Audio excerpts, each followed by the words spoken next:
Good evening दोस्तों। आज मैं फिर हाजिर हूँ अपनी नई कहानी के साथ। तो शुरू करते हैं आज की कहानी। रात का समय है। वो रात अमावस्या की रात है। चारों ओर घनघोर अंधेरा छाया है। गली में कुत्तों के रोने की आवाज़ सुनाई दे रही है। कभी कभी बादल भी गरज रहे हैं। ठंडी हवा चल रही है। एक आदमी अकेला अपने घर की ओर बढ़ रहा है। उसे अचानक ऐसा लगता है कि कोई उसके पीछे है। उसे पीछे कदमों की आहट सुनाई पड़ती है। वो रुकता है, आवाज़ बंद हो जाती है। फिर आगे बढ़ता है, फिर आवाज़ सुनाई देती है और आगे एक स्ट्रीट लैंप दिखाई देती है और लैंप के लाइट में उसे एक परछाई दिखाई देती है। वो आदमी बहुत डर जाता है। वो भागने लगता है, भागता रहता है और अपनी पूरी ताकत लगाकर भाग रहा होता है। और वो इतनी तेज भाग रहा है कि अब वो हांफने लगा। ज़्यादा दूर तक दौड़ नहीं पाता। वो वहीं रुक कर बैठ जाता है। तभी उसे लगता है कि उसके बगल में कोई आकर बैठा है। वो देखता है, एक दूसरा आदमी बैठा है। वो दूसरा आदमी हंस रहा होता है। दरअसल ये जो आदमी दौड़ रहा है, इस आदमी का नाम नील होता है। अब ये नील दूसरी तरफ देखता है। हकीकत में एक आदमी बैठा है और वो हंस रहा है। अब वो आदमी से पूछता है, नील, कि भाई तुम इतना हंस क्यों रहे हो? तो दूसरा आदमी बताता है कि तुम जिस तरह से दौड़ रहे हो कि देखकर लगता है कि जैसे कोई भूत देख लिया हो। नील बताता है, भाई मैं भूत वूत को नहीं मानता, सच में लेकिन कोई था मेरे पीछे। मैंने परछाई देखी थी उसकी। हो सकता है कोई चोर हो, मुझे लूटना चाहता हो, इसलिए भाग रहा था। तो दूसरा आदमी कहता है, क्यों, कोई भूत नहीं हो सकता क्या? तो नील बोलता है, मैं इन भूत पर यकीन नहीं करता। ये चीज़ सिर्फ फिल्मों में और फैंटेसी कहानियों में होती है। असल में भूत वूत होते नहीं हैं। तो इस पर दूसरा आदमी कहता है, भाई मैं तो विश्वास करता हूँ। नील पूछता है, क्यों, कैसे विश्वास करता, क्या तुमने कभी भूत देखी है? तो आदमी कहता है, हाँ, आज ही कुछ देर पहले एक आदमी यहीं से कूदकर अपनी जान दे दिया है। देखो नीचे। तो दरअसल जहाँ नील बैठा होता है वो एक पुलिया होता है। नीचे एक नाला बह रहा होता है। नील पीछे मुड़कर नीचे देखता है तो उसे एक लाश दिखाई देती है। नील डर जाता है क्योंकि वो लाश उसी आदमी की होती है जो उसके बगल में बैठा है, बात कर रहा है। अब सच में नील बहुत डर जाता है।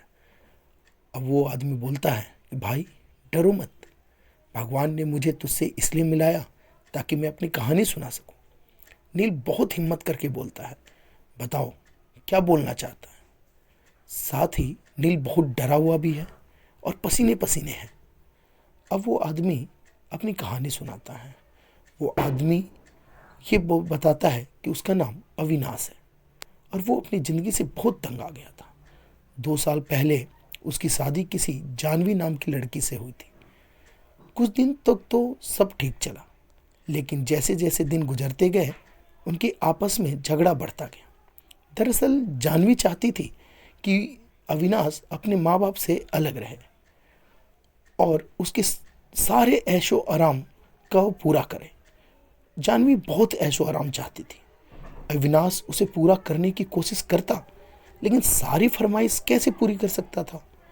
तो एक दिन उसकी पत्नी जानवी ने उससे बहुत झगड़ा किया और अपने मायके जाकर चल बैठ गई और अविनाश पर दहेज का झूठा केस कर दिया। अविनाश को सजा हो गई। इस सदमे को अविनाश के माँ बाप झेल नहीं पाए और उन लोगों ने आत्महत्या कर लिया।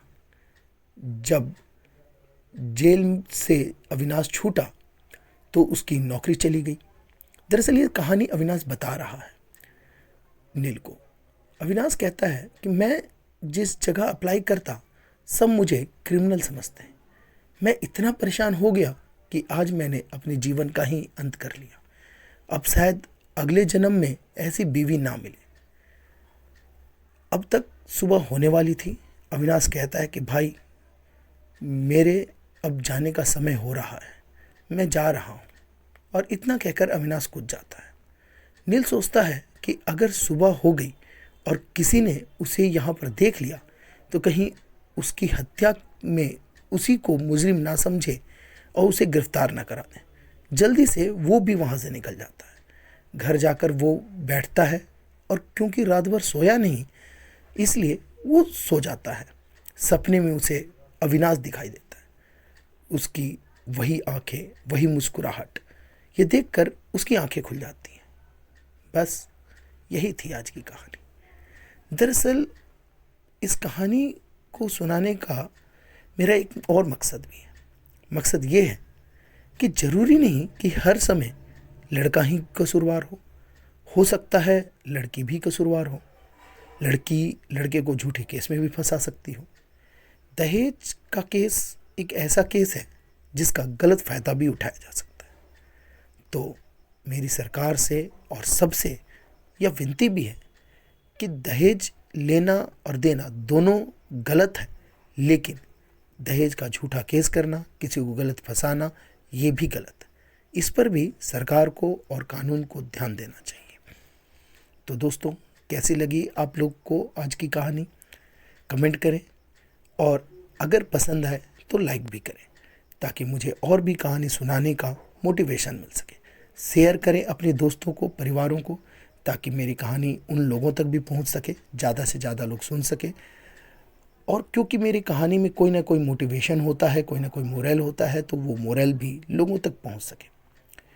और सब्सक्राइब भी करें मेरे चैनल को ताकि मेरी हर एक नई कहानी नोटिफिकेशन के ज़रिए आप लोग तक सबसे पहले पहुंच सके।